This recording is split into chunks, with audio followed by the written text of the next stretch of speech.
Chapter 11 electricity. Friends, modern society में electricity का importance बहुत है, क्योंकि हम सुबह जब उठते हैं तब से रात को सोने तक बहुत सारे इलेक्ट्रिसिटी पे चलने वाले इक्विपमेंट्स यूज करते हैं। एंड सर्टेनली इलेक्ट्रिसिटी के बारे में आपके माइंड में बहुत सारे क्वेश्चंस होंगे, जैसे इलेक्ट्रिसिटी कैसे प्रोड्यूस होती है और यह सर्किट में कैसे फ्लो करती है, कौन से फैक्टर्स सर्किट में फ्लो होते हुए करंट को कंट्रोल और रेगुलेट करते हैं। So friends, let's not worry, क्योंकि आज के इस चैप्टर में हम ऐसे बहुत सारे क्वेश्चंस उनका आंसर देंगे और आपकी नॉलेज को बढ़ाएंगे। हम इस चैप्टर में सबसे पहले समझेंगे इलेक्ट्रिक करंट एंड सर्किट। उसके बाद हम देखेंगे electric potential and potential difference. फिर हम समझेंगे सर्किट डायग्राम को और उसके बाद समझेंगे ओम्स लॉ। देन हम देखेंगे factors on which the resistance of a conductor depends. Next will be resistance of a system of resistors. Then after heating effect of electric current, and at last we will understand about electric power. So friends, हम सबसे पहले electric current and circuits के बारे में देखते हैं। Electricity जिस path पे फ्लो करती है उसे इलेक्ट्रिक सर्किट कहते हैं। आइए हम इसे डायग्राम की मदद से समझें। यहां हमने एक बल्ब लिया है जिसमें से वायर का एक एंड सेल के साथ कनेक्टेड है और दूसरा एंड स्विच के साथ कनेक्टेड है। अब स्विच में से निकलता वायर का नदर एंड सेल के नेगेटिव पोल के साथ कनेक्टेड है। अब जब हम स्विच को ऑन करते हैं तब हम देख सकते हैं कि बल्ब लाइटन अप हो जाता है। ओके, सो फ्रेंड्स, ये bulb switch wire and cell के कनेक्शन को इलेक्ट्रिक सर्किट कहते हैं। ओके, वायर एंड सेल के कनेक्शन को इलेक्ट्रिक सर्किट कहते हैं। अगर इसका डायग्राम ड्रॉ किया जाए तो वो कुछ इस तरह दिखेगा, जिसमें आप battery, bulb, wire and switch को ऑब्जर्व कर सकते हैं। जब स्विच ऑफ होता है तब इसे ओपन सर्किट कहते हैं और जब स्विच ऑन होता है तब इसे क्लोज सर्किट कहते हैं। ओके, ये याद रखना बहुत जरूरी है। When switch is off then it will be open circuit and when switch is on then it will be close circuit. Okay, so friends, हमने ये समझा इलेक्ट्रिक सर्किट के बारे में और अब हम समझते हैं करंट के फ्लो के बारे में। हम flow of wind and flow of water से फैमिलियर हैं। हम जानते हैं कि फ्लोइंग वाटर से रिवर में वाटर करंट क्रिएट होता है। In the same way electrons और इलेक्ट्रिक चार्जेस से इलेक्ट्रिक करंट फॉर्म होता है। इसे हम ऐसा भी कहते हैं कि कंडक्टर में करंट है। जैसे किसी भी वाटर पाइप में से गिवन टाइम में कितना वाटर फ्लो हुआ है ये मेजर कर सकते हैं, वैसे ही किसी भी कंडक्टर वायर में से फ्लो होते हुए इलेक्ट्रिक करंट को भी हम मेजर कर सकते हैं। अब फ्रेंड, क्वेश्चन ये होगा कि वाटर पाइप तो हॉलो होती है, इसलिए इसमें से वाटर फ्लो हो सकता है, पर इलेक्ट्रिक करंट को फ्लो करता हुआ वायर तो हॉलो नहीं होता। सो एक्चुअली ये इलेक्ट्रिक करंट फ्लो कैसे होता है? So let's understand in detail.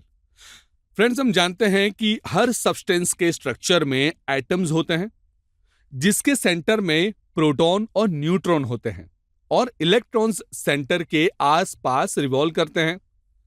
Protons positive charge hold करते हैं जबकि इलेक्ट्रॉन्स नेगेटिव चार्ज, और न्यूरॉन्स कोई भी चार्ज होल्ड नहीं करते, and that is the reason why those are neutral. अब पॉजिटिव चार्ज होल्ड वाले प्रोटॉन्स ये सेंटर में स्टेशनरी होने के कारण फ्रीली मूव नहीं कर सकते, वो एक जगह रहते हैं। जब इलेक्ट्रॉन्स जो हैं ये सेंटर से दूर होने के कारण ऑब्जेक्ट में किसी भी डायरेक्शन में फ्रीली मूव कर सकते हैं।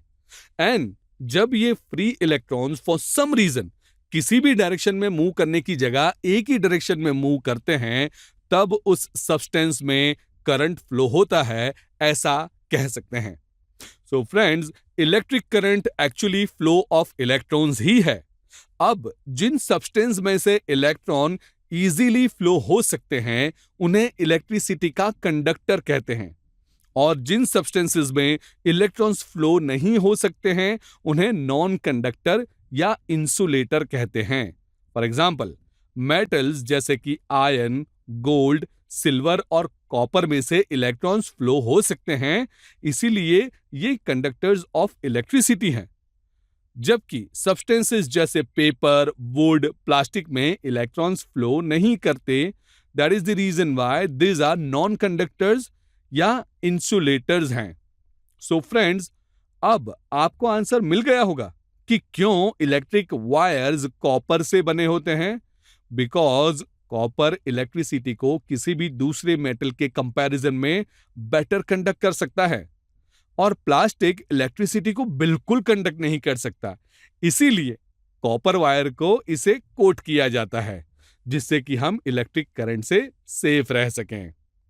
सो फ्रेंड्स, अब हम ये तो समझ गए कि current is a flow of electrons. जब इलेक्ट्रॉन्स किसी भी पदार्थ में एक ही डायरेक्शन में मूव करते हैं, तब इलेक्ट्रिक करंट फ्लो करता है या पास होता है। अब हमें यह मेजर करना हो कि करंट कितना फ्लो कर रहा है, तब हमें यह मेजर करना होगा कि कितने इलेक्ट्रॉन्स फ्लो कर रहे हैं और एक इलेक्ट्रॉन में कितना चार्ज है, यह भी पता होना चाहिए। सो एक इलेक्ट्रॉन में 1.6 इंटू 10⁻⁻19 जितना नेगेटिव चार्ज होता है, जबकि प्रोटॉन में सेम वैल्यू का यानी कि 1.6 इंटू 10⁻⁻19 का पॉजिटिव चार्ज होता है। हम ये कह सकते हैं कि जब एक इलेक्ट्रॉन किसी सब्सटेंस में से ट्रांसफर होता है, तब charge is equal to 1.6 into 10⁻⁻19 उसमें से पास हुआ होता है। अब जैसे लिक्विड्स को लीटर्स में मेजर कर सकते हैं, सॉलिड को ग्राम्स में मेजर कर सकते हैं, तो क्या एक चार्ज को मेजर करने का भी कोई यूनिट होगा? सो फ्रेंड्स, इलेक्ट्रिक चार्ज को भी मेजर करने का यूनिट है। चार्ज को मेजर करने का ऐसा यूनिट क्यूलोम्ब है और इसे C से डिनोट किया जाता है।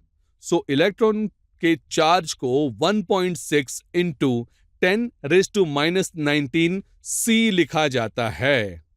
सो फ्रेंड्स, अब हमें चार्ज ऑफ एन इलेक्ट्रॉन की इंफॉर्मेशन है। So now let's find electric current. Electric current find करने के लिए हमें 2 टाइप ऑफ इंफॉर्मेशन की रिक्वायरमेंट होती है। फर्स्ट तो ये कि कितना चार्ज पास हो रहा है, एंड सेकंड, चार्ज पास होने में कितना टाइम कंज्यूम हो रहा है। सो इलेक्ट्रिक करंट का फॉर्मूला ये होगा कि current is equal to charge of passed electrons divided by time taken. So electric current I, capital I, is equal to quantity of charge measured in coulomb, जिसे हम Q यानी कि number of electron से denote करेंगे, upon time जिसे हम T से denote करेंगे। So I is equal to Q divided by T, और इन दोनों के डिवीजन से मिलने वाली जो वैल्यू है, दैट इज करंट।